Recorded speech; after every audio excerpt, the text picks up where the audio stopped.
Welcome to Ctrl Suite training. In this tutorial, we'll look into defining workspace settings within Control Designer. This is the first step in creating a new workspace. Workspace settings open by default in a new Control Designer workspace, or can be found at the top right of the screen. Firstly, you're going to give your workspace a name, a workspace author, so in this case, onlxltd, and then add any notes about your project. Version numbers, phone numbers if on site, or details about where you've got to if the workspace is still under development. Ultimately, this is your place to add any information about what you've been working on before sharing it with your team. Finally, the project location in latitude and longitude. This is useful if you're using the solar event block under Processes, as it allows Ctrl Suite to work out the sunrise and sunset time of your location to send triggers. The Permissions tab is used to create users and define their permissions to interact with Control Player interfaces or to access Ctrl Suite's HTTP API. As standard, a default user exists within the system without a password. One can be added by pressing Set Password. Passwords must be over 6 characters long. Here I'll add one in and press Save.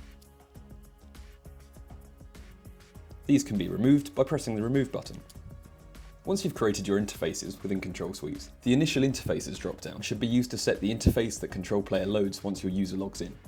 The View and Trigger Workspace options are used to define the interactions with the system each user can have. For example, if Trigger Workspace is unticked, the user can see real-time state and graphics on the interfaces you've created, but can't interact with them. Think of this as being similar to viewing digital signage. At the top right of the dialog, you can add multiple users.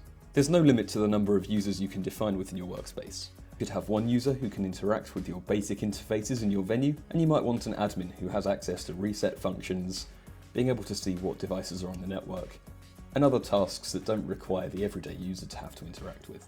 Variables are storage locations that allow data to be updated in real time using inputs, user interface components, or logic from within processes. This allows you to use logic within processes to evaluate these values and perform actions based on them. Here we can define a variable name. In this case, I'm going to call it user connected, and my initial value is going to be 0. I can create a process within Control Suite to toggle this between 1 and 0 based on a user being connected to the workspace. I can then use another process to react to this to send out commands. At the bottom of each variable, we've got the option to persist between sessions and disable change events. When ticked, the persist between sessions option writes the variable to memory every time it changes, allowing the system to carry on in the state it was last in if it happens to lose power or gets restarted. This is especially useful for counter and scoring systems. The disable change events option blocks variables from being updated.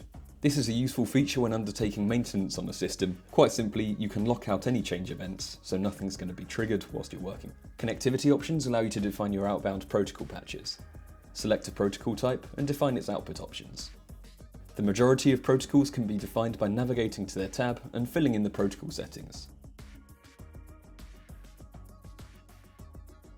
The only exceptions to this are MIDI and serial, which require Control Engine to be connected to your Control Designer session and have your physical USB or serial USB adapters plugged in, ready to discover.